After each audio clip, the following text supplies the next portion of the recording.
Ini merupakan rekaman perundungan yang menimpa seorang siswi SMP, TR, 13 tahun di Palembang, Sumatera Selatan, yang belakangan viral di media sosial.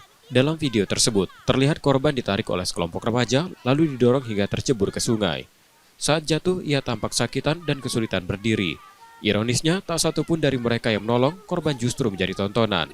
Ia akhirnya naik ke daratan seorang diri. TR diketahui mengidap asma, dan insiden itu membuatnya sempat kesulitan bernapas.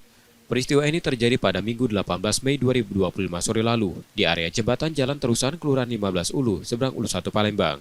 Menurut keterangan keluarga, saat kejadian TR baru saja pulang dari latihan menari di rumah temannya. Dalam perjalanan pulang, ia melintasi lokasi kejadian dan bertemu para pelaku. Tanpa banyak kata, korban ditarik lalu diceburkan ke sungai. Tidak terima dengan kejadian tersebut, sang nenek langsung melaporkan peristiwa itu ke Polrestabes Palembang. Rame-rame, ditarik sana, tarik sini, aku yang nangis tuh.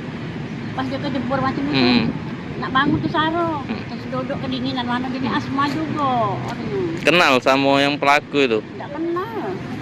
Jauh dari tempat kami, kami kan di Majapahit. Jadi sakit mak dadanya, udah dijungkal ke kawannya tuh, yang pakai suri itu.